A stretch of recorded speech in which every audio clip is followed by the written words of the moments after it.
Galeros e galeras, beleza? Eu sou o Gustavão e hoje o nosso papo é coletivo.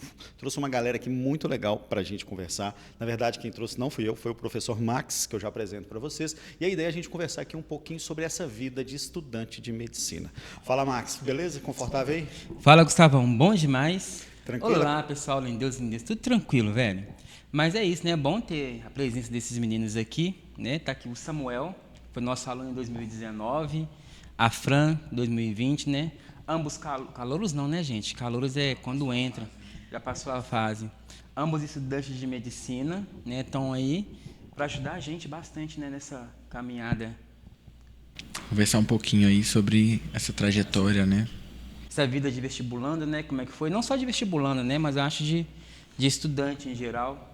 Né, como que vocês conseguiram chegar até aqui, né, como vocês conseguiram passar e como que é a vida realmente, né, de estudante de medicina e como que foi. Isso é bacana, né, o pessoal ver que... Porque eu tenho a impressão que quando a pessoa está estudando vestibular e quando ela passa em determinado curso, principalmente medicina, né, que é um dos mais concorridos, a impressão que a gente tem é que, nó, que loucura. E a gente começa a imaginar um monte de coisa na cabeça da gente, né? Mas é só quando você conversa, você tem alguém da família, que você vê que como que é a vida realmente da pessoa.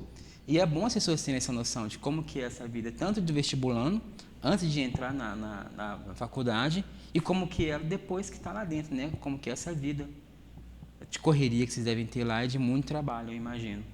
Assim, é sempre muito difícil, desde a época do vestibular até a faculdade, assim, não muda muito não, né? As coisas, assim, passar... É muito difícil, foi muito difícil, assim, para mim foram anos aí de tentativa. O pré fez uma diferença total na minha vida, assim, é uma escola que eu levo com muito carinho, com uma admiração muito grande pelos profissionais, pela metodologia de ensino.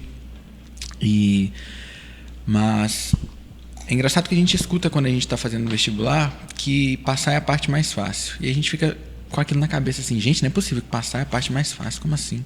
Tô aqui lutando, tô aqui batalhando, tô aqui estudando igual doido, passar é a parte mais fácil. E aí você entra na faculdade e você vê que realmente passar foi a parte mais fácil. aí vem a aprovação, aí vem o primeiro semestre, aí você se lasca ali nas matérias, aí vai uma atrás da outra. Mas não muda muito no sentido de correria, né? A gente está acostumado aí na rotina pesada né, do vestibulando, de estudar o dia todo, de fazer questão, de isso e aquilo, da correria mesmo intensa, da gente não ter tempo para nada, de abdicar de muitas coisas finais de semana, de abdicar de encontro de família e tudo. E vai ficando um pouquinho mais difícil, é claro, né, mas só de estar direcionado para o que você quer de fato e estar fazendo aquilo que você sempre se imaginou fazendo e se encontrando naquilo que você, né, queria fazer de fato, faz uma diferença muito grande, assim, né? A gente, quando passa do vestibulando para o estudante de medicina, quando é o que você quer mesmo de fato, é uma sensação de alívio muito grande, claro, né? Você foi aprovado, você conseguiu entrar naquilo que você queria, e quando você vai se encontrando no curso, vai percebendo que é aquilo que você queria, para além dessa sensação de alívio, assim, você vai tendo também aquela sensação de desejo realizado, né? Apesar de todas as dificuldades que você vai tendo durante a realização do curso, né? Como eu falei, não é mais fácil do que a época de vestibulando, é até um pouco mais difícil, mas você vai tendo essa sensação de, caraca, eu estou no caminho certo, né? Estou fazendo aquilo que eu realmente queria. É uma sensação muito boa, apesar de toda a dificuldade e a família da gente que quase não vê a gente, mas... Fica distante, né? O que você falou aí, eu acho que uma coisa que mudou um pouco para mim, igual você falou, a rotina, ela continua muito. A gente que está fazendo pré-vestibular, a gente está acostumado a estar estudando o tempo inteiro e tal, e essa rotina ela se mantém. Só que eu acho que uma coisa que foi um pequeno baque para mim quando a gente começou foi o jeito de estudar, que muda muito, né, do Enem para a Faculdade de Medicina, porque no Enem a gente está acostumado a fazer muita questão. E aí a gente chega na faculdade, pelo menos lá a gente tem um pouco de dificuldade de encontrar questões antigas. Aí, para direcionar o estudo para a gente estudar para a prova, assim, eu me senti pelo menos um pouco perdida assim no começo. Eu falei, meu Deus do céu, como que eu vou fazer para mim conseguir estudar para porque é um modelo de estudo novo, né? Bem diferente, assim, do estudo pro Enem. Aí eu acho, pelo menos o que me ajudou muito foi conversar com alguns veteranos, perguntar para eles como que era o estilo de prova, às vezes o livro, o texto, né, que o professor usa como referência para a gente poder estudar, assim. Mas eu acho que essa é uma grande diferença, assim, na rotina, assim, né, do estudo da universidade, assim, pro Enem. É uma diferença bem grande, assim. Mas eu não sei se é assim, né? Eu penso, pelo menos comigo também foi bem parecido. Na época de que fiz cursinho, você estuda bastante e tudo. Quando você chega na graduação, vocês podem me corrigir se for diferente, mas os meus professores eram assim, olha, a prova é tal dia, a matéria é tal. E não te davam um suporte, você tem que estudar isso, isso e isso. É que nem você falou, Fran, você tem que ir atrás. Pessoal dos períodos que já estão na sua frente, assim, olha, você tem a prova do SEMER, por exemplo, da primeira prova dele, de tal matéria do ano que você estudou, porque a tendência é ele repetir, né, fazer pelo menos parecido. E aí, o cursinho, você tem ali os professores, o pedagógico que te orienta. Olha, Fran, você tem que fazer tal tipo de questão, tantas questões por dia, né, para você conseguir esse objetivo. Na faculdade, não. Na faculdade, olha, a prova é tal dia.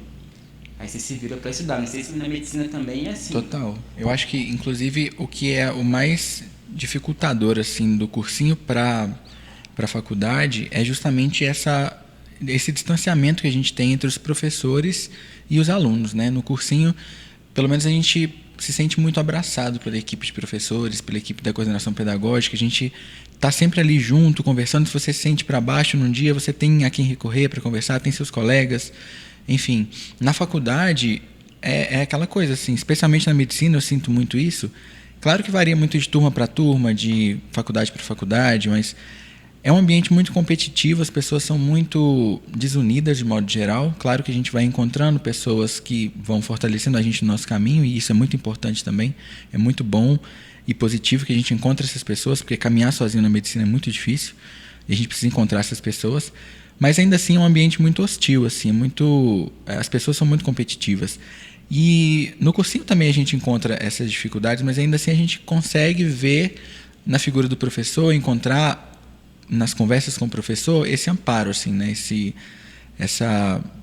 A quem recorrer, a quem falar assim, poxa, tá difícil, estou passando por isso, tá complicado, eu preciso, né, desabafar com alguém. No cursinho a gente sente essa maior facilidade, assim. Na faculdade é muito diferente, muito diferente. É aquela coisa assim, o professor tá ali como uma figura de hierarquia máxima.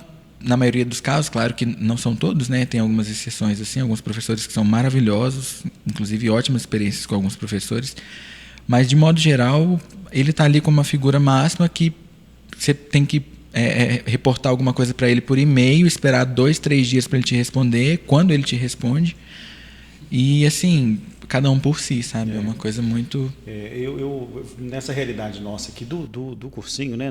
Aqui no pré-absoluto, pelo menos, a gente vê muito esse cenário do aluno, da aluna, que tem uma dedicação grande, mas que reporta que a principal dificuldade dele é justamente as questões emocionais, né? Aquela dificuldade de você estudar sem saber de fato se você vai ser recompensado. Quer dizer, lá na universidade, ainda que tenha muitos outros desafios, essa parte tende a ser superada, porque você sabe que a prova vai acontecer tal dia e que a nota vem dias depois ali, e se deu certo, você já vai saber se deu certo, se não deu errado, você já tem uma outra providência para dar logo em seguida. Mas na realidade do Enem, isso some, né? Quer dizer, você vai se dedicar durante meses e meses e meses e vai demorar ainda talvez 40, 50 dias para saber o que aconteceu com aquele seu esforço. Então isso deixa as pessoas muito perdidas, né? E como são pessoas mais novas, a gente vai fazer realmente esse acolhimento, vai buscar. E eu imagino, né, que quando você entra na universidade, você perder totalmente esse apoio, essa compensação ela não é equilibrada, né? Quer dizer, o fato de você saber que a prova vai acontecer, a perda desse apoio, né, estrutural que o pré-vestibular te dá, eu imagino que realmente... Nunca tinha pensado nisso, né, sobre esse baque que deve ser. Você sentiu também essa diferença? Muito. Eu senti muito essa diferença, assim, porque, é igual ele falou, né, apesar de a gente ter as pessoas que a gente convive, a medicina ainda é um ambiente competitivo, né? Aí, às vezes, a gente não vai tão bem numa matéria e a gente fica meio perdido, até com quem falar sobre isso, onde buscar ajuda, onde buscar apoio, assim. É muito complicado, igual ele falou, é muito difícil você fazer essa caminhada da medicina sozinha, assim. Para mim, o que foi o meu grande suporte, assim, é o meu grupo de amigos, que igual a gente estava conversando, eu falei com ele que o meu grupo, ele é um grupo, assim, muito aleatório. Até hoje eu ainda não consigo entender como que a gente é amigo, porque, tipo assim, é todo mundo muito, muito diferente do outro, só que eu acho que a maior parte, assim, do grupo é que, tipo, a melhor coisa desse grupo é que a gente se apoia, sabe? Tipo assim, a gente conversa, a gente debate sobre as matérias. Às vezes eu tô tendo dificuldade nenhuma, a colega falando, você não tá sozinha? Também tô, não, vamos sentar, vamos estudar, assim. E igual ele falou, os professores, essa questão, tipo, dos professores, da coordenação, é um mundo muito separado na universidade. Assim.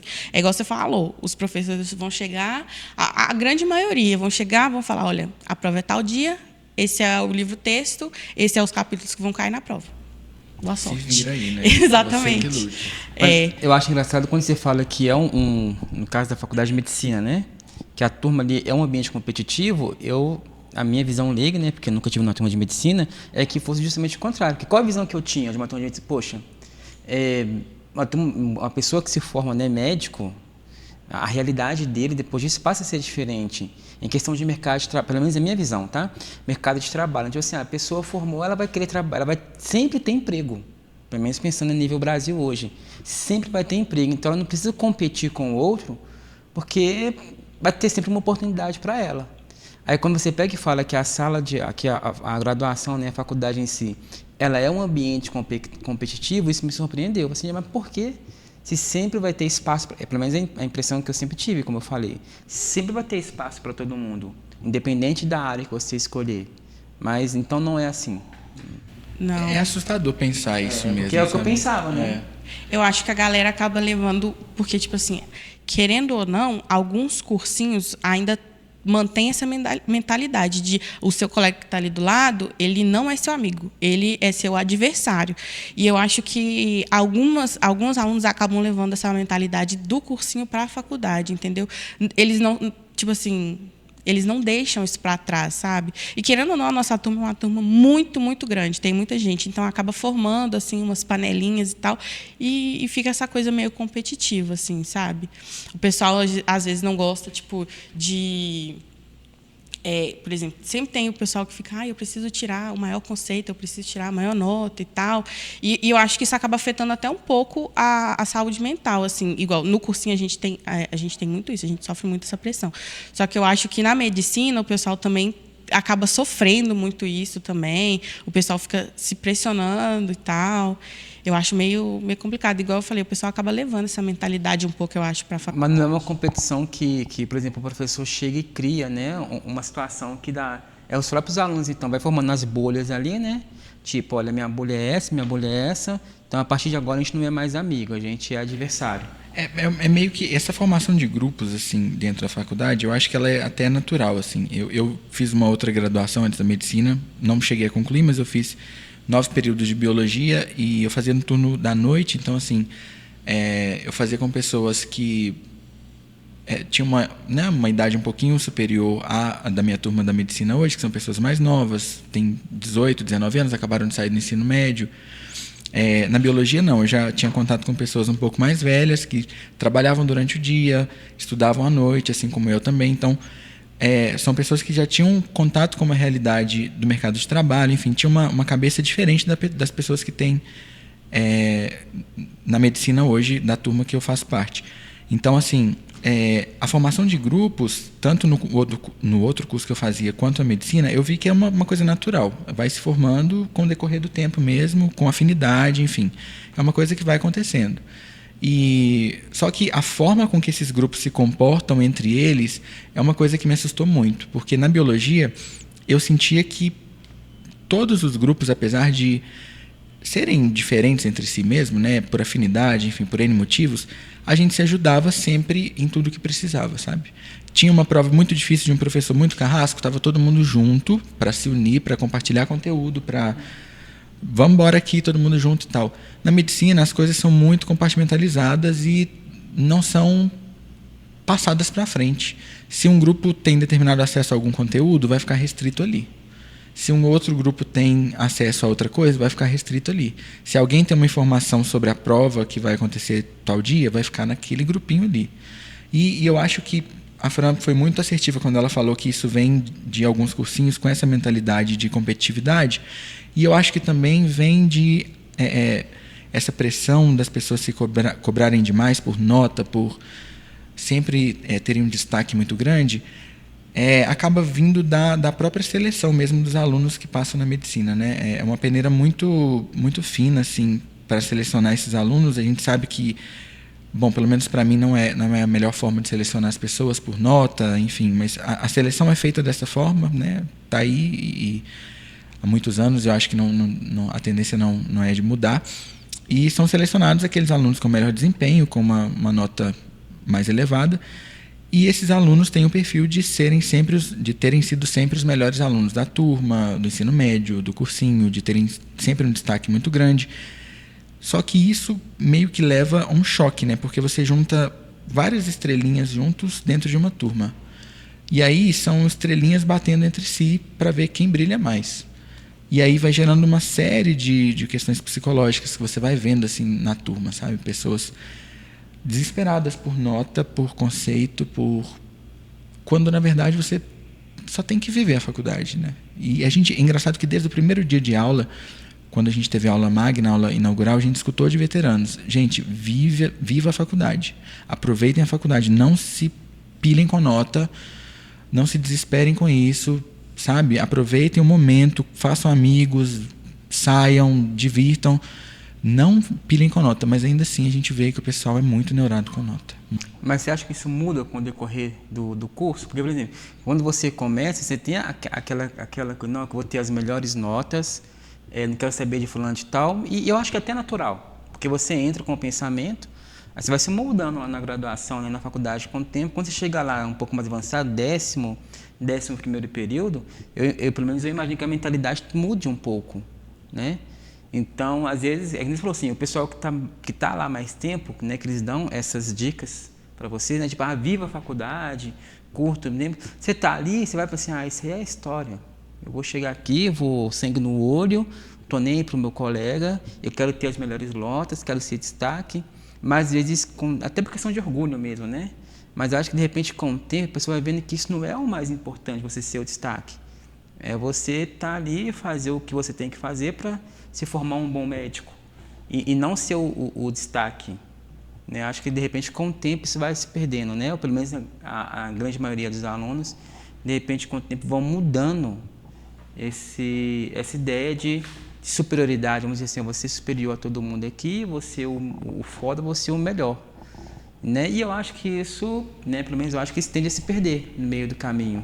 Eu acho que com o passar da faculdade, eu acho que a pessoa vai levando alguns baques. E isso vai fazendo ela mudar essa questão de pensamento. Eu não sei se para o Samuel foi assim, mas não é a minha primeira graduação. Como eu passei pela engenharia, quando eu cheguei na medicina, eu acho que foi até bom para mim passar por uma outra graduação antes para chegar na medicina. Que eu sinto que eu cheguei lá muito mais madura. Por exemplo, para mim, não é uma pressão, tipo assim, claro que eu me preocupo com as notas, mas para mim não é uma pressão tão grande, não é tão desesperador assim pensar no fato de, por exemplo, reprovar numa matéria. Eu acho que eu conseguiria, quando isso acontecer, talvez, não sei se vai acontecer ou não, mas quando acontecer, eu acho que eu vou conseguir lidar melhor com isso do que talvez os meus outros colegas. Os colegas que começaram, que, por exemplo, são mais novos, com 18, 19 anos, eu sinto um desespero muito maior nele com relação às notas do que eu. Por exemplo, eu tenho uma colega que também não é a primeira graduação dela, e a gente conversa muito sobre isso, sabe? Sobre o fato de como a gente não está preocupado com a nota, como a gente percebeu que, cara, vamos fazer o nosso melhor e tal, a gente não precisa ser a melhor da turma em todas as matérias, sabe? Não tem a menor necessidade. E eu vejo essa diferença muito grande conversando com ela, que tem já teve uma graduação, e conversando com outros colegas que não fizeram uma graduação, que ainda são jovens, esse desespero por nota. Meu Deus, se eu não conseguir passar nessa matéria, o que eu vou fazer? Sabe, aquele desespero. E quando teve essa aula inaugural, a gente conversou, teve um veterano que estava, tipo, eu acho que ele estava no 11º período, ele falou sobre isso. Ele falou, lá no primeiro período, eu reprovei numa matéria. não foi o fim do mundo. Eu estou aqui formando regular, eu consegui fazer essa matéria de novo, passar, e estou formando com todo mundo que entrou junto comigo, sabe? A reprovação numa matéria não é o fim do mundo. E aí eu acho que com o passar da faculdade, com o pessoal e passando pelos períodos, acaba encontrando algumas dificuldades, eu acho que isso vai dando uma baqueada no pessoal, aí o pessoal eu acho que isso vai mudando a personalidade deles, assim, com relação a esse comportamento que eles têm, sabe? Eu acho que a própria faculdade vai eu acho que a maturidade faz isso com a gente, né? Porque quando você chega lá, como você falou, já tinha uma graduação antes, a Samuel também, e a grande maioria dos alunos de medicina hoje, né, quando entram lá no primeiro período, eu acho que não tem como fugir. São alunos que estudaram, na grande maioria das vezes, em escolas particulares, né, tiveram as maiores oportunidades e as melhores oportunidades, vamos dizer assim, e sempre foram destaque na turma deles, né? Só que vocês sabem bem, vocês já passaram por 2 graduações, vocês sabem. Se você destaque no ensino fundamental, no ensino médio, isso não garante nada na graduação.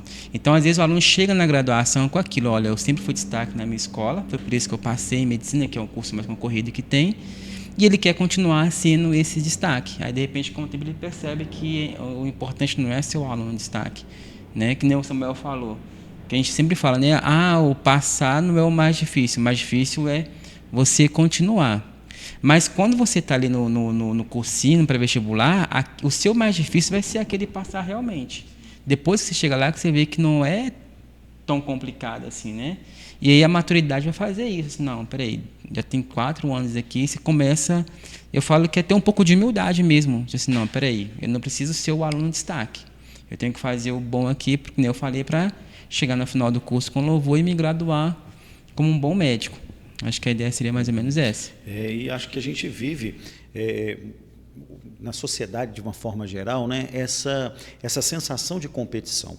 É claro que em algumas situações ela é verdadeira, mas na grande maioria das vezes não é de fato, né? Não é uma coisa que quando numa turma de pré-vestibular, por exemplo, que a UFMG tem, por exemplo, a UFMG disponibiliza por ano, às vezes, mais vagas do que aquele cursinho tem. Às vezes o cursinho tem lá 50 alunos interessados em medicina, a UFMG disponibiliza 160 vagas, então não há concorrência. 320, na verdade. Por ano, né? 160 por semestre. Por semestre, né? isso. Então, você imagina lá, você tem um pré-vestibular com 50 interessados em medicina. Não faz sentido imaginar que um vai de fato tirar a vaga do outro, né? Não é tão assim. E acho que na medicina, lá dentro também, aquela ideia da residência, do que vai acontecer naquele futuro próximo também, passa por essa mesma ilusão, né? E eu acredito que, ainda que o empenho ele seja muito necessário no processo, que você se empenhe ao máximo, mas com qual motivação? Né? Porque é muito diferente uma motivação do tipo assim: poxa, na minha vivência profissional, eu quero ter uma expertise diferenciada para eu poder prestar um melhor serviço. Essa é uma motivação. Agora, a outra motivação, eu quero que meu nome seja citado na lista dos melhores alunos. Essa é outra motivação. Né? Então, eu acho que em função do prazer obtido pelo sucesso, com a motivação primeira ou segunda, ela interfere diretamente nas nossas questões emocionais, né? De como que a gente vai viver essa motivação. E acho que isso adoece a competição quando ela é motivada pelo assim: não, eu posso mais. Por exemplo, a gente acaba aqui no cursinho, a gente faz muitas comparações com prática esportiva. Né? Porque casa realmente muito bem. Porque na prática esportiva, você concorre o tempo todo com o seu próprio limite. E essa noção de que você pode aumentar o seu limite, ela tende a ser muito mais saudável do que você imaginar que você está disputando com o limite do outro. Né? Então, acredito que quando a pessoa não tem essa noção, adoece. Adoece. E esse processo de adoecimento a gente consegue enxergar no outro mesmo, sabe? Vendo pessoas do primeiro semestre até aqui. Engraçado que eu lembro que eu conversei com um veterano quando a gente tinha entrado no primeiro semestre, e aí eu conversava com ele justamente sobre isso, né? Sobre como que essas pessoas são muito competitivas, enfim, são esforçadas para tirar nota mesmo, para justamente ter esse nome e falar: eu sou o melhor da turma, só por falar. E aí eu lembro muito bem dele ter falado: perceba nos seus colegas o quanto eles vão adoecendo, nesses colegas específicos, o quanto eles vão adoecendo com o passar do tempo. É nítido ver na feição das pessoas o quanto elas vão adoecendo, é triste, é muito triste isso, né? Não é uma coisa que eu vejo com bons olhos, óbvio. Mas é muito nítido ver como essas pessoas adoecem com o passar do tempo, só por uma coisa assim que não faz muito sentido. Mas você tocou num ponto interessante, que é sobre a residência. Um dos pontos que eu acredito que estimule essa competição, que estimule essa vontade de ter uma nota alta, é justamente a residência, né? Apesar de não ser uma coisa... tá aí disponível para todo mundo, né? Não é uma competição assim, ai meu Deus, eu preciso matar 30 pessoas para conseguir uma vaga. Pelo amor de Deus. Né? É a ideia que assim, alguns cursinhos também colocam, né? Da ideia de candidatos por vaga. Mas a residência, ela também, a maioria delas, né, os processos de seleção de residência, levam em consideração o seu currículo acadêmico durante a graduação. Só que são pouquíssimos pontos que você consegue com esse currículo acadêmico. Eu não sei muito bem ainda, a gente está no começo do curso, o 5º período agora, vamos começar o 5º período. Confesso que eu não busquei muito sobre o processo de residência, mas o que eu já vi, o pouquinho que eu já vi, vamos supor que de 100 pontos que você pode ter no processo de residência, 90 são de uma prova que você vai fazer, e 10 pontos são de análise de currículo.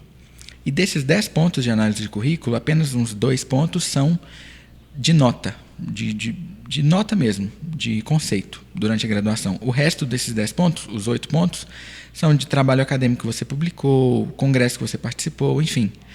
Ou seja, 2% da sua nota para o processo de residência reflete o seu desempenho de conceito na graduação. Será que vale mesmo a pena se matar, passar por cima de tanta coisa para ter conceitos A, conceito B durante toda a graduação, sabe? A custo de quê? A custo de perder sua saúde mental, adoecer fisicamente para isso?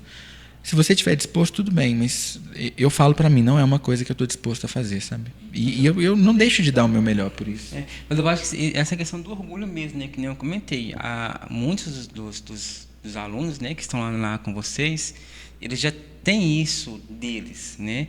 Talvez estimulado pelos próprios pais desde o início lá no ensino fundamental e tipo, olha filho, você está começando aqui, eu estou te dando isso, te dando isso, te dando isso, para você ser o melhor. Porque isso é uma coisa comum hoje, sabe? A gente vê vocês mesmos, né, na casa de vocês vocês conversaram com os pais e todos. Só que são realidades diferentes. Mas eu imagino que grande parte dessa realidade dos alunos de hoje são esses que tiveram sempre as melhores escolas, mas também tiveram as maiores cobranças dos pais. Tipo, olha, eu estou te dando, como eu falei, estou te dando o melhor aqui para você ser o melhor lá na frente. Aí você já entra na graduação com tipo, olha, que nem você falou, né, Samuca? O conceito na graduação não vai ser tão relevante para você conseguir aquela residência. Né? Você quer. Por quê? Porque você foi estimulado a sua vida inteira a dar o seu melhor e a ser o seu melhor em relação aos seus colegas. Como se o conceito representasse quem é você. Exatamente. Né? Eu acho que isso acaba, assim, igual vocês falaram, né? A gente tem, igual o Samuel falou, a gente tem estrelinhas brigando entre si na sala, e eu acho que isso acaba afetando muito até a saúde mental, né, dos colegas. Eu lembro que eu tentei medicina, eu acho que eu tentei 3 anos. 3 anos que eu tentei medicina. Eu lembro que, na época, eu estava fazendo o curso de engenharia e eu não estava gostando do curso e não sabia como comunicar isso para os meus pais. Eu tinha 4 anos do curso de engenharia e eu queria desistir. Faltando 2 anos para terminar o curso, eu queria desistir e não sabia como. Eu lembro que eu cheguei a comentar com a minha mãe, tentei jogar verde ali, a minha mãe não gostou muito da ideia. Eu falei assim, e o curso que eu fazia era mais ou menos na mesma área do meu pai. Eu nunca tinha falado com meu pai, mas eu fiquei pensando assim, meu pai vai ficar decepcionado comigo. É na mesma área que o meu pai trabalha, eu não vou seguir na área que meu pai trabalha, ele vai ficar decepcionado. Aí eu lembro que, na época, eu estava fazendo terapia, aí eu estava conversando com a psicóloga, eu falei com a psicóloga que eu não conseguia contar para os meus pais, aí ela pediu para os meus pais irem lá para ela poder conversar com ele. E ela pediu minha permissão, perguntou se eu me importava dela comunicar isso para os meus pais. Eu falei que não, que ela podia. E ela comunicou aos meus pais. E o meu pai, tipo assim, é isso que você quer? Você quer sair do curso? Você quer tentar outro curso? Aí eu falei, é isso que eu quero. Eu não consigo mais ir para o curso de engenharia, está me fazendo mal. tá me fazendo mal mesmo, minha saúde mental tá, tipo, deteriorada por causa do curso, eu não consigo mais. Ele falou, beleza, é isso que você quer, então beleza, pode sair, eu vou te apoiar, sabe? E esse apoio dos meus pais fez uma diferença muito grande de um Enem para o outro, assim, sabe? Eu lembro que teve um Enem que eu fiz e eu estava, assim, sobrecarregada, assim. Eu pus essa pressão em mim do tipo assim, esse é o meu último Enem, eu tenho que passar nesse Enem, não tem como eu não fazer, não tem como, esse é o Enem que eu tenho que passar. E fazendo a prova, eu não consegui terminar a prova a tempo. Eu acho que o sinal tocou assim e eu passando pro gabarito assim rápido, assim, tipo, chutei várias questões, não consegui, sabe? E aí no outro Enem que eu fui fazer assim com o apoio dos meus pais, super tranquilo. Eu lembro que meu pai falou assim: "Não tem problema, vai com calma. Enem tem todo ano. Se não for desse, vai ser no próximo. Vai com calma, vai com tranquilidade, assim, sabe?" E eu sou nerd, meu pai sabe que eu sou nerd, assim, adoro Star Wars, Jogos Vorazes, Harry Potter. E meu pai não é. Eu tenho certeza que ele deve ter pesquisado só para me falar. E no dia que eu fui entrar, assim, para me fazer o Enem, aí meu pai olhou para mim e falou assim: "Que a sorte esteja sempre a seu favor." Aí eu peguei e falei, ai, nossa, me deu um quentinho no coração, sabe? Eu me senti abraçada. Poderia falar assim, né? Eu sou seu pai. Que a força esteja com você. Sério, eu me senti abraçada. E aqui me deu uma tranquilidade para fazer a prova. Quando eu faço o Enem, eu sempre fico para assinar a ata, sabe? Só que esse ano, eu terminei, assim, sabe? Eu passei pro gabarito. Bem mais leve, né? Não, eu terminei, assim, calma, assim, na maior tranquilidade. Foi o ano que eu consegui passar. Eu acho que esse apoio dos meus pais e tá muito mais leve. A minha saúde mental estava completamente diferente no Enem que eu fiz, assim, que eu consegui passar. Eu acho que fez toda a diferença, sabe? Ter esse apoio, assim, nossa, ter alguém para conversar, assim, foi assim, fez toda a diferença. Mas esse é o diferencial, né? O que a gente tem de situações, né? De vivências de alunos que depois da prova viram para mim e falam: "Max, eu estava preparada. Né, Fran? Eu sabia o conteúdo, eu sabia fazer a questão, mas eu tive uma crise de pânico, não consegui fazer nada." E você sabe, né? A gente, né? Você vivencia ali o ano inteiro com o aluno, estudando com ele. Você sabe realmente que ele tem capacidade para conseguir fazer uma boa prova, tem conhecimento para fazer uma boa prova, mas não conseguiu fazer por causa desse nervosismo que tem, dessa ansiedade que bateu, desse nervosismo. A gente teve caso esse ano, né? Um aluno, na hora da prova lá, por nervosismo e tal, pulou uma questão. A partir daí, e não percebeu que tinha pulado essa uma questão na hora de marcar no gabarito. Tinha feito a prova toda, deixou para marcar o gabarito no final. E aí, no desespero lá, na ansiedade, pulou uma questão, terminou de colocar. Na hora que terminou o gabarito todo, faltava uma questão ainda para preencher. Aí, até descobrir qual que era a questão que ele tinha pulado, para corrigir, pedir uma segunda folha de gabarito, não dava mais tempo. E, então, assim, são detalhes que fazem realmente muita diferença. Não é só conhecimento, né? O psicológico, né? Na hora de fazer a prova, imagino que na prova de vocês, na graduação também é assim, conta tudo. Você ir seguro e pensando: olha, eu fiz o que eu tinha que fazer, agora é só chegar lá e aplicar. Só que isso na prática é uma coisa. Na teoria é uma coisa, na prática é outra, completamente diferente. Você lembra, Samuel, como é que foi o dia do seu Enem, do Enem que você foi aprovado? É muito engraçado escutar essas histórias assim, de uma forma boa, óbvio, né? Porque eu fiz 7 Enems, porque eu comecei a fazer desde o primeiro ano do ensino médio. Então, eu fiz 4 tentativas, né, depois, e 3 tentativas para teste durante o ensino médio. Na verdade, foram 5. Primeiro, segundo e terceiro ano? Primeiro, segundo, terceiro, depois mais 4. Foram bastante, assim, eu era viciado. Meus amigos brincam, falam assim: "Nossa, você gosta de fazer Enem, né?" Eu falei, O bom é que você já não vai ser mais o caso, né? Mas o povo já vem treinando para Enem seriado a partir do ano que vem, né? É isso aí. Ah, isso é interessante também, né? É verdade. Mas é muito legal imaginar isso e relembrar, porque o ano que eu passei também foi o ano que eu estava mais tranquilo. Foi o ano que eu estava com uma cabeça assim, mais calmo possível. Eu falei: gente, olha, eu já tentei várias vezes e tudo, se for para ser, vai ser. Eu estava com um apoio familiar também muito grande. Eu também já estava finalizando uma graduação que, né, querendo ou não, eu estava no processo ali, me dava uma certa segurança, um conforto, uma estabilidade também. E essa segurança, tanto dentro de casa, assim, de apoio familiar, quanto de apoio da minha rede de amigos, me deu uma tranquilidade para fazer a prova que foi surreal, assim. Eu lembro que eu saí de casa, eu fiz a prova muito perto de casa, numa escola pertinho. Eu saí de casa de bermuda e chinelo. Falei assim, eu vou ali fazer a prova do Enem. Saí de casa, fui fazer a prova tranquilo. Também, assim como a Fran falou, eu sempre ficava até o final da prova. Bati o sinal, estava lá. Dessa vez, nesse ano, eu fiz a prova com calma, com tranquilidade. Me sobrou tempo. Saí da prova antes do pessoal, dos últimos saírem. Tanto no primeiro quanto no segundo dia. Consegui fazer uma boa prova, assim, com tranquilidade. E eu acho que essa questão do emocional faz o diferencial, sabe? Por isso que eu bato muito nessa tecla, assim, do pré-absoluto ser um cursinho diferencial, né? Por ser acolhedor, por ter justamente esse quesito de trazer para perto o aluno, trazer o aluno para essa imersão de que ele não está sozinho, de que ele está sempre amparado, de que ele está junto, né? Que tem alguém junto ali com ele, que ele está... enfim, isso é muito importante. A pessoa, quando ela se sente acolhida, quando ela se sente bem no ambiente que ela está e justamente não tem essa competitividade, ela vai muito mais além, ela vai bem mais longe. E isso faz um diferencial gigantesco, assim.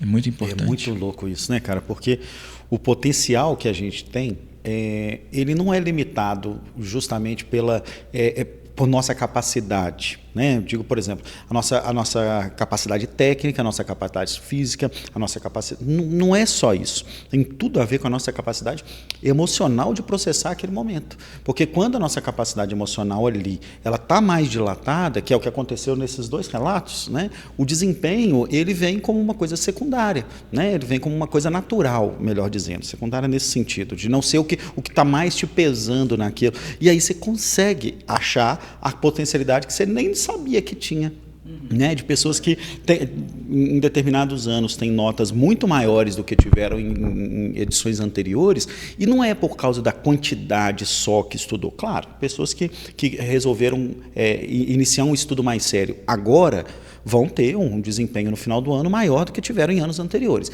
Mas para quem já leva o negócio, né, com muita intensidade, o que diferencia muito de um ano para o outro é, sem dúvida, esse estado emocional, né? E o fato de conseguir isso na família já é um ganho muito grande. Mas isso aliado com professores, porque a gente que é profissional da educação, né, o que acontece é que a gente já viu esses mesmos sintomas, brincando um pouquinho com vocês da medicina, né, a gente já viu esses mesmos sintomas muitas vezes. Então, para aquele indivíduo, aquela sensação que ele tem é terrível e desconhecida. Para nós é terrível, mas é conhecida, né? Então a gente acaba realmente conseguindo ajudar as pessoas que nos dão essa oportunidade de vir até nós para buscar essa parceria, e a gente consegue realmente fazer esse abraço, né? E a pessoa consegue estudar de forma mais leve, e na hora que ela é testada, ela consegue provar que ela aprendeu de forma mais leve, né? E o resultado vem. Isso é o mais interessante. Porque é justamente a pessoa, às vezes, ela não se dá conta da capacidade que ela tem até ela fazer a prova. E aí o resultado vem assim, a pessoa fala, caraca, não é que eu dou conta mesmo. O que eu precisava era de apoio, o que eu precisava era de escutar que eu dava conta, né, de alguém ali me ajudando, vindo junto comigo. Eu tenho dificuldade nisso, então alguém vem aqui e me ajuda nisso. Eu tenho facilidade naquilo, então eu vou lá e ajudo quem tem dificuldade. Essa rede de apoio, essa troca é muito interessante, é muito importante. Promover isso é muito bom. Em relação à estrutura de um pré-vestibular, em geral, normalmente os pré-vestibulares eles cuidam muito bem, né? Buscam bons professores, boas aulas expositivas.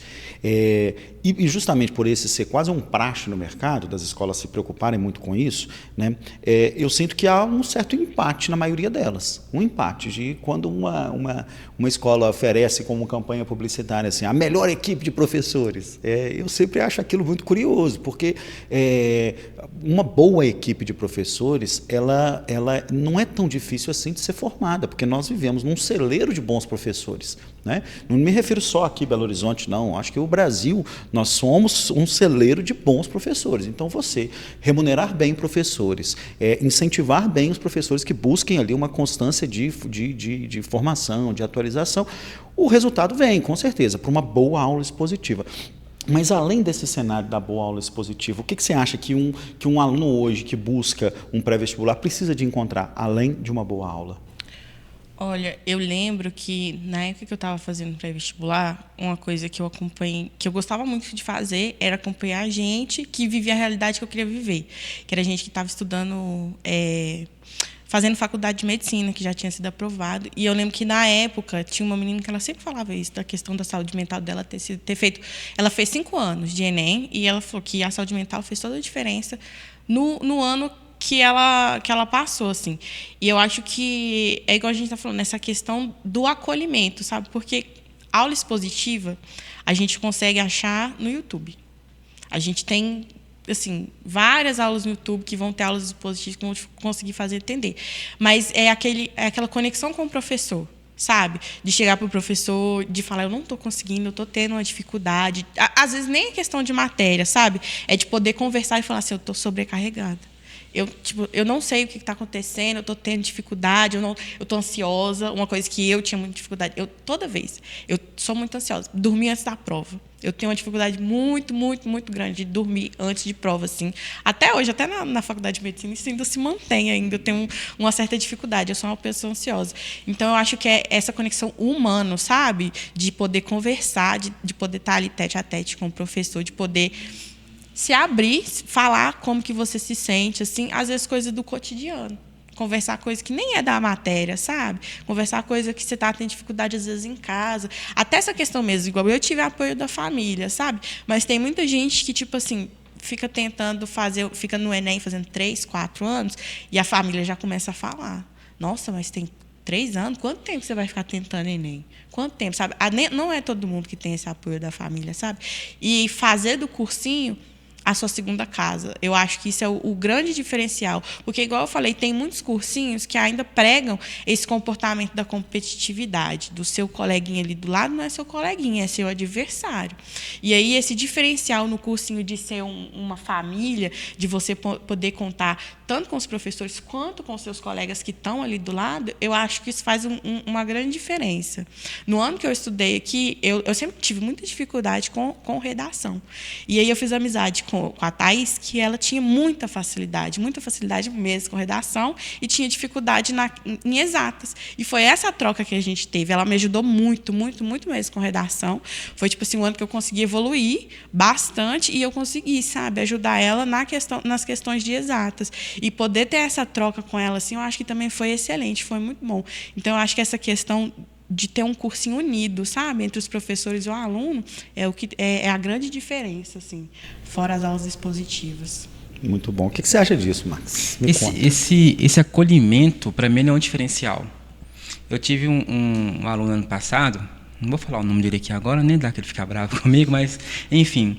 Eu falei assim, nossa, Max, eu estudava em tal lugar e aqui eu estou surpreso, porque vocês, né, vocês em geral, os professores em geral, vocês são muito bons, mas não é só isso. Porque você chega aqui, você sabe o nome de todo mundo. E eu estudei em tal lugar que eu não sabia nenhum nome do professor.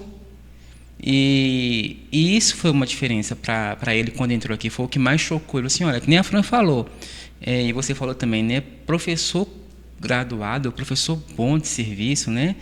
Aqui a gente é um celeiro para isso realmente, né? Eu conheço excelentes professores. Só que, além da pessoa ser um bom professor, tem que ser um bom amigo do aluno, sabe? Ah, Max, não, isso me fugiu a palavra agora, demagogia. Não é, sabe? A gente pelo menos eu vejo isso muito aqui com a gente, né? Não estou falando só de mim, mas dos dois professores. A gente é amigo realmente do aluno. Você conversa, sabe como é que é a rotina dele fora do cursinho. Às vezes você olha para o aluno assim, não, hoje não está legal. Acaba a aula, vem cá, vamos bater um papo a gente aqui. Como é que você está? E isso faz diferença, esse acolhimento. E às vezes você não percebe o quão bem você faz para o aluno. Né? A gente falou por experiência própria, assim, nossa, Max, eu não estava bem não, mas hoje eu estou bem melhor. Né? A gente estava aqui ontem conversando com a Duda, que não está aqui hoje, não pôde vir. Eu via muito isso nela. Tinha dia que eu olhava para ela assim, ela estava quase chorando. Aí, depois da aula, assim, falei, vamos bater um papo. A Fran, falei dela, Fran de novo. Segundo dia, vamos bater um papo, assim. A gente conversava ali 5, 10 minutos, e você via que a pessoa, na verdade, ela só queria desabafar. Só queria falar um pouquinho, ter com quem conversar. Alguém diferente da família que não vai julgá-la, alguém diferente do meio dela ali, que às vezes ela pega e fala, olha, não estou me sentindo preparada, eu estou com medo. E aí, às vezes, alguém de casa que não entende esse processo, você pega e fala, mas com medo por quê? Você está lá estudando, você tem que dar conta. E a gente sabe que não é assim que funciona. Aí, quando ela vê alguém de fora que entende o que ela está sentindo, só do fato dela poder falar, sem o medo de ser julgada, já resolve o problema ali. Então, é esse diferencial de você conhecer o aluno. Estou falando para você ir na casa do aluno e falar best friend dele, não. Mas saber um pouquinho da história dele, né? Saber interpretar a situação, tipo assim, nossa, você está ali na sala de aula, você está vendo um monte de gente, mas é bom você dar uma olhadinha para o rostinho de cada um, procurar saber o nome, para até quando você saber se dirigir a eles, assim, olha, Fran, como é que você está? Por exemplo, peraí. Sabe, meu nome está realmente falando, não está falando para a turma, está falando para mim. E isso faz uma diferença enorme, sim. No decorrer do ano, como a Fran já falou, e o Samuca também, deixa tudo muito mais leve. Para mim, eu vi que eu senti bastante essa diferença. Antes de entrar aqui, eu tentei fazer um cursinho online. E para mim isso para mim foi a grande diferença, sabe? Eu não sei quantas pessoas estavam assistindo o professor na aula ao vivo, eu tentava acompanhar, aí mandava pergunta no chat. Aí vinha mais umas 500 perguntas, minha pergunta sumia. E o professor continuava a aula e não respondia a minha dúvida, sabe? Não tem essa questão, assim, do contato mesmo, sabe? Para mim, isso foi uma grande diferença, assim. Tem gente que consegue se adaptar com o cursinho online, eu tentei fazer, mas para mim não deu certo. Eu acho que essa, para mim, foi a grande diferença, sabe? Desse contato. Porque o cursinho online nada mais é do que aulas expositivas e tal. E você não tem esse apoio, você não tem esse abraço, né, dos professores, da coordenação. É um negócio meio solitário, para falar a verdade, né, no cursinho online. E eu senti muito esse baque quando eu cheguei, assim. Eu lembro que quando eu fiz o curso online, aí eu não conseguia, eu falei assim, acho que para mim não está dando certo. Não está funcionando, vou tentar fazer um cursinho presencial. Aí vim para cá, fiz a prova do Bolson. Gente, eu chorei demais no dia que eu consegui, que eu vi que eu tinha passado, sabe? Eu falei, uma pequena vitória. Chorei demais. Mãe, eu passei, consegui a bolsa integral do cursinho. Aí ela, ai, que maravilha, juro. Foi emocionante. Passei assim, chorei como se tivesse passado no Enem. Assim. Falei, mãe, consegui. Aí quando eu cheguei... Gente, o pessoal Você acredita que eu lembro de você pegando o resultado do Bolsão aqui? Eu lembro. Acho que estava você e a Raquel na secretaria. A gente estava lá, você chegou, eu assim, nossa, a menina 100% chegou. Foi muito bacana. Ai, e eu senti essa diferença, assim, sabe? O pessoal da recepção sabe o meu nome, assim, sabe? Todo mundo a gente conhecia. É uma família. E, para mim, eu acho que esse foi o grande diferencial, assim, do cursinho com relação aos outros que eu fiz, sabe? Foi esse acolhimento, assim, que eu senti, assim, sabe? Eu acho que deixa as coisas muito mais leves, assim, sabe? Só de você não ter que ficar encarando o coleguinha como um competidor, assim, de poder sentar e falar, nossa, eu estou tendo uma dificuldade tão grande, me explica. Às vezes o coleguinha, assim, ele tem uma dica, assim, para você, assim, que às vezes o professor não tem. O coleguinha fala, sim, ó, se você pensar desse jeito, assim, é assim que eu penso. Te dá uma iluminada, assim, que, tipo assim, te ajuda muito, assim. Eu acho que tira um peso, assim, que, nossa, melhora demais, assim. Eu acho que o mais interessante daqui, eu já tinha passado por outro pré-vestibular antes de vir aqui, e para além dessa questão dos professores se conectarem muito com a gente, da gente ter essa troca muito agradável, e aí uma confissão aqui, se não puder, vai para edição, da gente ir para o bar com o professor, tomar uma cervejinha, muito bom. Muito agradável também, recomendo. Para além de toda essa troca agradável que a gente tem e tudo, os professores sempre estimulam que a gente tenha essa troca com os alunos, né? Ou seja, a gente é amigo da nossa turma, a gente conhece não só o professor, e aí é um ponto também que o Max colocou, às vezes os alunos em outros cursinhos não sabem o nome do professor porque muda toda semana. Você vai ter uma aula de matemática, de geometria com o professor, na semana seguinte é outro professor.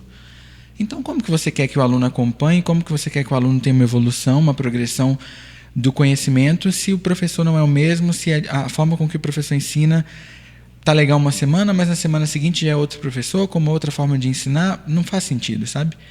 Para além desse acompanhamento assim, linear com o professor e tudo, os professores estimulam que a gente seja amigo entre si, as turmas, né? Os alunos das turmas.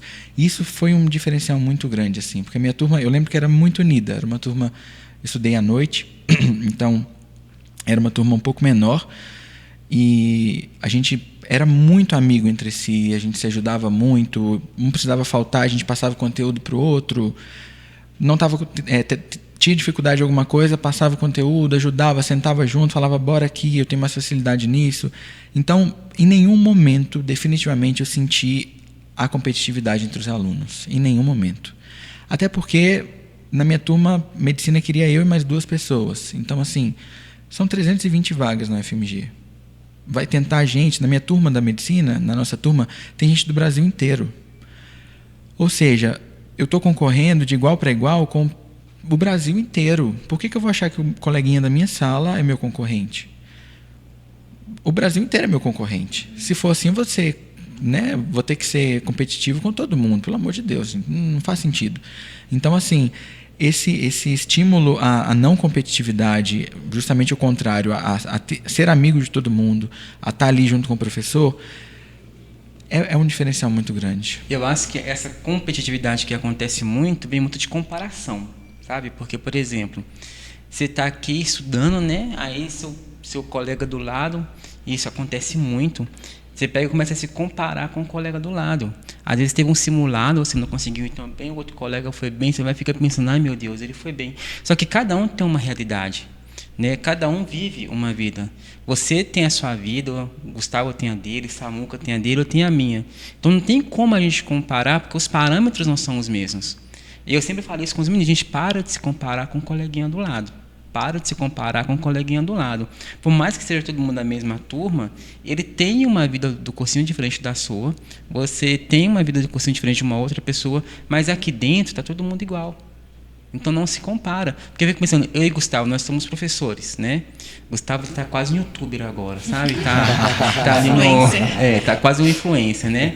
Mas agora pensa, a gente é professor, imagina se você se comparar com os professores que você conhece, que você vê no YouTube, que você vê no TikTok, que você vê no Instagram. Você vai ter N professores diferentes. Se você começar a se comparar, e a gente se sabota, né? Talvez você saiba melhor que eu. Você tende a se comparar com aquela pessoa que, no seu ponto de vista, é melhor que você. Você nunca vai se comparar com aquela pessoa que, no seu ponto de vista, você é melhor que ela. Sabe? Vamos dizer assim, grosseiramente falando. E aí, seu cérebro se sabota a isso. É sempre se colocar numa posição inferior a do coleguinha do lado.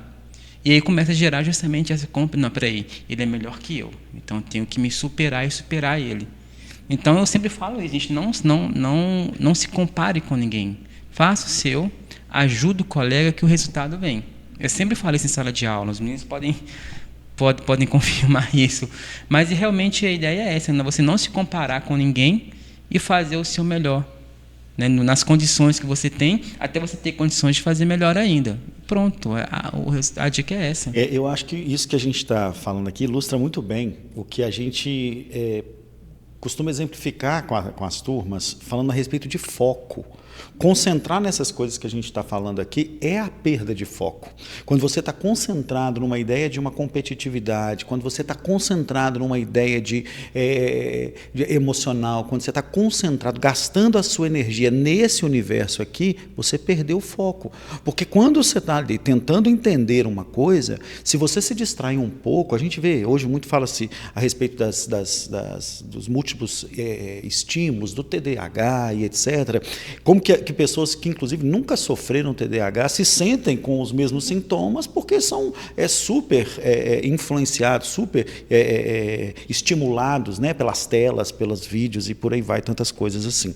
Então, acho que uma boa forma da gente explicar o que é o foco é não perder energia com essas coisas aqui. É a gente entrar dentro de uma sala de aula, é pegar a apostila para estudar, é fazer ali o nosso processo revisional focado no processo de aprendizado. Porque quando eu dialogo somente ali com a minha questão de química, naquele momento eu não sofro situações de baixa autoestima. Quando eu estou concentrado na minha questão de química, eu não sofro com coisas do meu passado. Quando eu estou concentrado numa questão de química, eu não sofro com coisas do meu suposto futuro.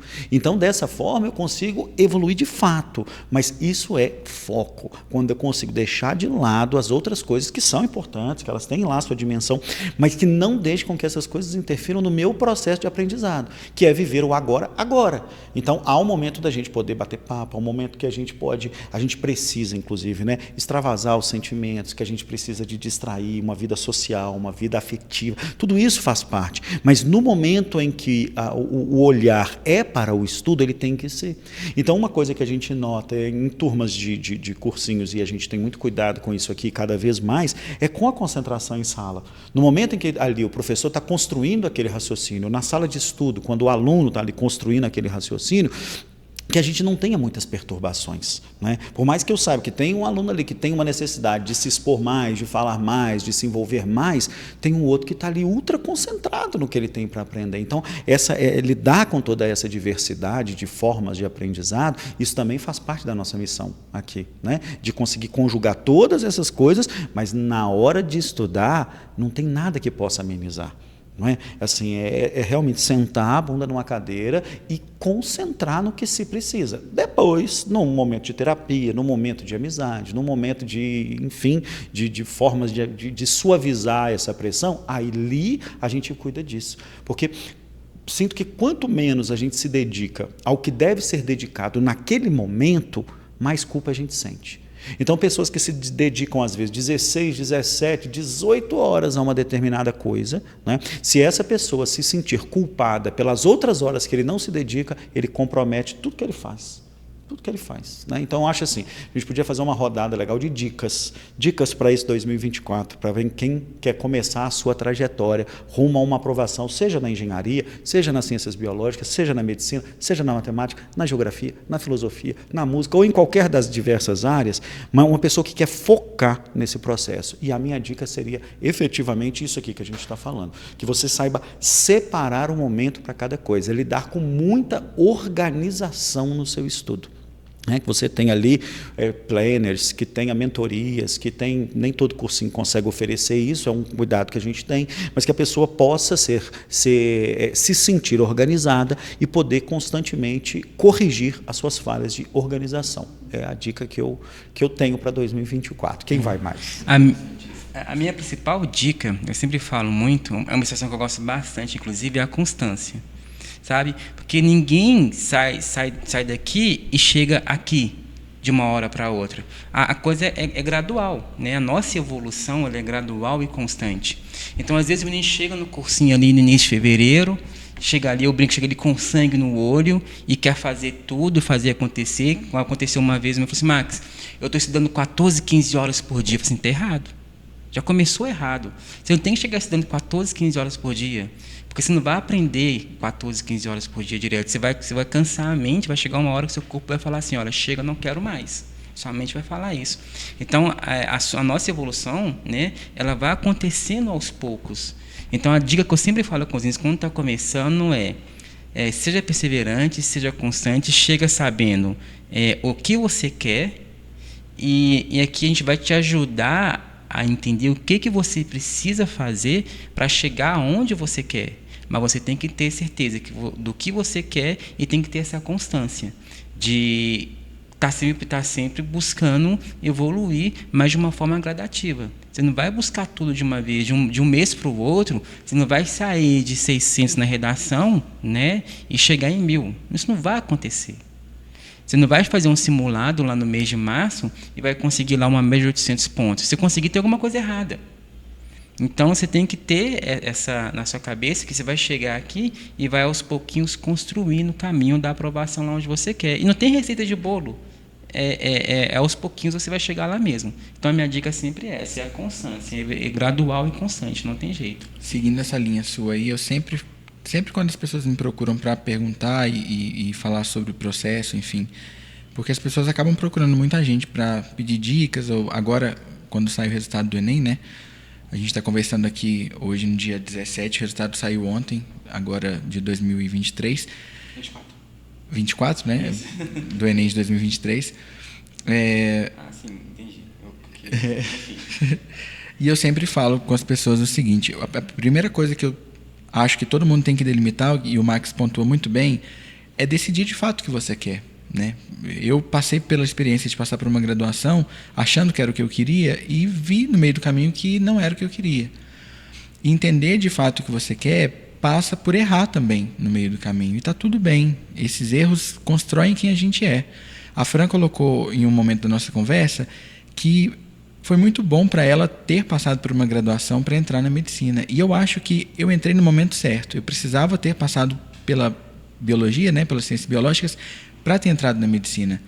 Eu entrei muito melhor preparado do que se eu tivesse entrado direto no ensino médio. A cabeça que eu tenho hoje no curso que eu faço é uma cabeça totalmente diferente. Então, assim, esses erros, esses que a gente acha que são erros, mas na verdade são construções que a gente tem no meio do caminho, são ótimas também. Mas é muito importante que a gente consiga delimitar o mais rápido possível o que a gente quer. Então, procure pessoas que façam medicina, procure pessoas que façam o curso de interesse para conversar, para perguntar um pouco sobre e delimitar se é aquilo que você quer mesmo.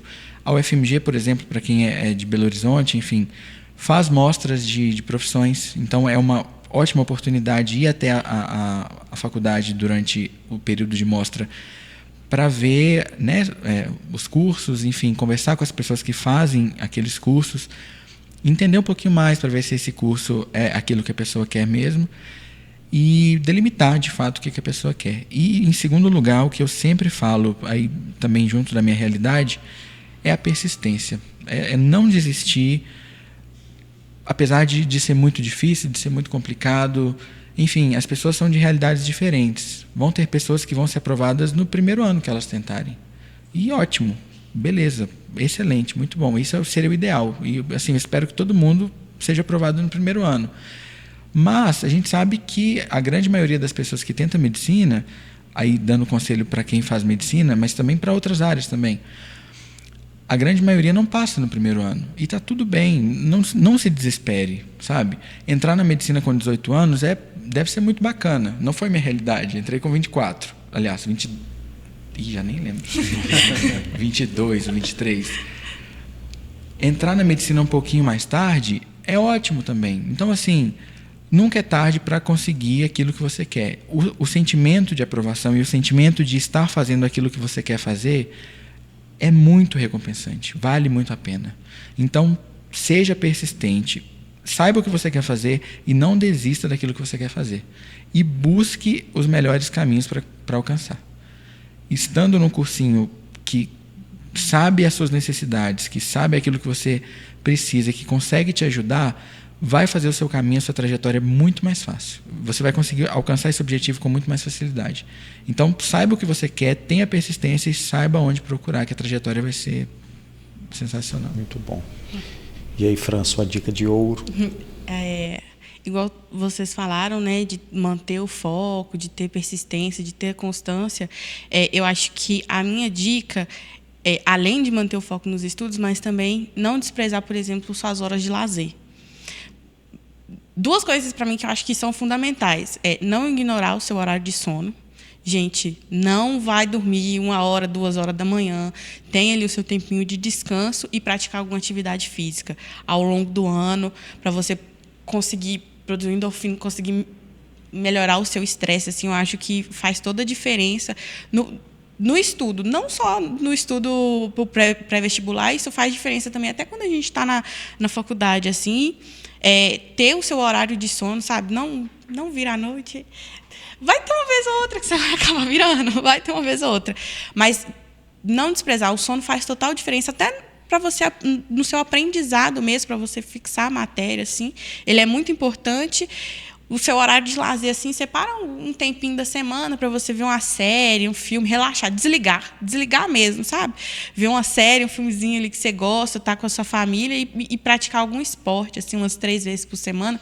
Nossa, eu acho que ajuda demais, assim, porque o pessoal fala, né, Enem não é 100 metros rasos, é uma maratona, né?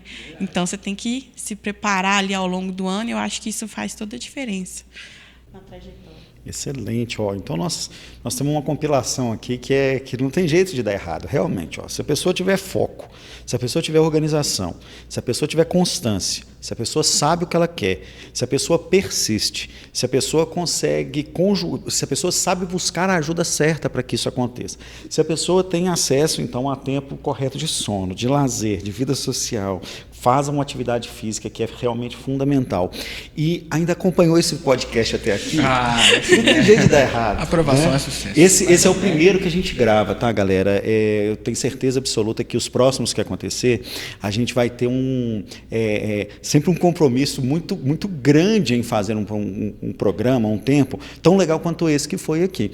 Mas é também uma dica interessante de como a gente tirar os nossos sonhos do papel. De repente estamos aqui conversando num podcast, né? Funcionou, deu certo aqui o nosso rolê.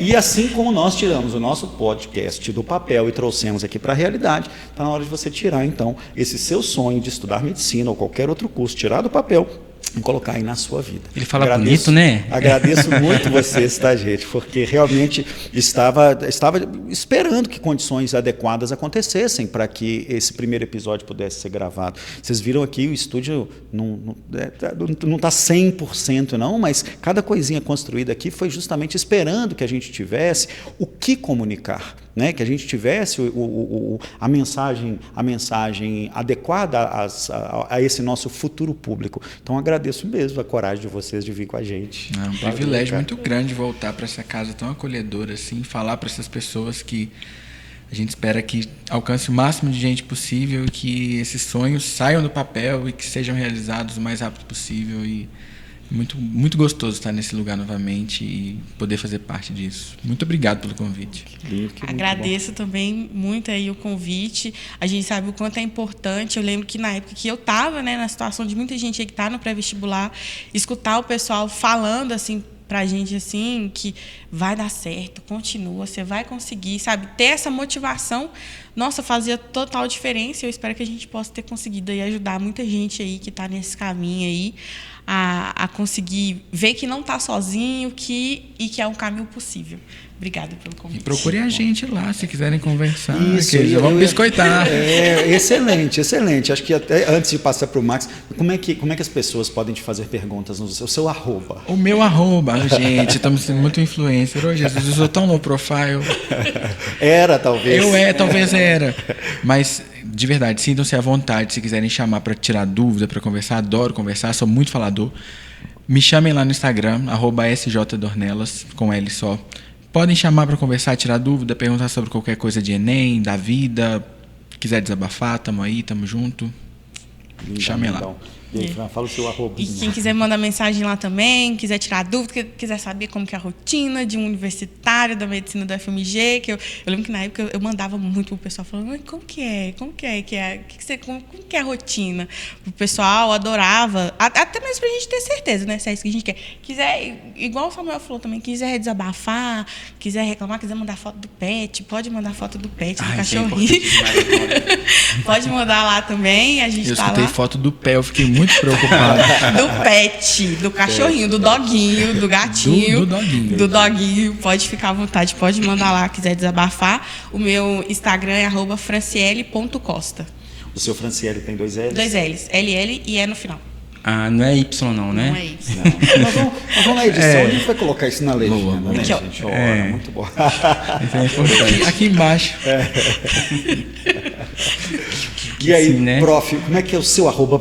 O primeiro seu arroba, Max? Ah, o meu arroba é muito, muito, muito fácil de achar. Professor Max. É só jogar assim, professor Max. Teve um amigo meu, um professor meu da faculdade, que ele não é blogueiro que nem o Gustavo, por exemplo, né, o Samuel. Aí, na época do Facebook ainda, gente, oh meu Deus do céu, vocês usam Facebook, gente? Uso. Eu uso só para ver as lembranças, tá? Só por causa disso, que as lembranças. Notificar aniversário. Isso. Isso é importante. Para aniversário ele é perfeito. É pontual. Aí ele tá assim, foi uma pessoa de física na graduação, Juarez, gente boa demais a conta. Aí ele disse, Max, que legal, porque você achou um negócio muito... Qual que foi a expressão que ele usou? Muito criativo. Assim, Juarez, não foi não, professor e Max, meu nome. É porque fica fácil as pessoas acharem, né? Mas podem chamar lá, né? Tem muitas dicas legais, tem uns videozinhos lá que a gente faz para poder chamar a atenção, mas não só para isso, né? São umas dicas realmente muito bacanas. Pode chamar lá, se tiver dúvida, né? Sisu chegando agora, dia 30, se não me engano, dia 30? Não lembro. É dia... Terça-feira da semana que vem. Terça-feira, semana que vem, isso. Dia 23, isso. Né, se tiver dúvida... Aí, resultado, é verdade. Tiver dúvidas lá, né, de como teve umas mudanças no SISU aí, inclusive no meu Instagram tem vídeo sobre isso. Tiver dúvida de como participar do SISU, como jogar as notas, né, algumas estratégias, podem chamar que a gente está lá. E no mais, hoje eu me senti muito importante, né? Quando o Gustavo fez o convite para a gente vir aqui, a gente chegou sem saber exatamente o que ia acontecer. Aí vocês, né, a Fran assustou na hora que entrou aqui, a gente é um estúdio mesmo, é um estúdio. Então, só fiquei muito feliz, né? Me senti importante por ter vindo e mais feliz ainda de vocês poderem estar aqui, né? Porque é bom a gente rever alunos queridos assim como vocês. Então, muito obrigado mesmo, Gustavo, pelo convite, para os meninos pela presença. Foi bacana, espero que a gente tenha mais momentos como esse, né? Muito ótimo. Eu vou terminar aqui com uma frase que para hoje talvez não funcione tão bem, mas para os próximos com certeza. Quero despedir de vocês agradecendo por estar aqui com mais um podcast aqui do Pré-Absoluto Pampulha. Grande abraço, galera. Valeu! Oh, chique demais. Achei que você ia bater a palma assim, igual você fez para iniciar. Gostaram? Sério? Muito legal, muito adorei. Ficou Eu vou mandar pro meu ficou pai. tenso no princípio? Nada? Nem Acho que no não, princípio. acho que a gente conseguiu. Conseguimos deslanchar no princípio. Adorei. Gente do Meu céu. Deus, estou me sentindo muito Eu tô me sentindo muito. Legal. Tomara que tenha dado tudo certo a técnica, né? Vamos conferir.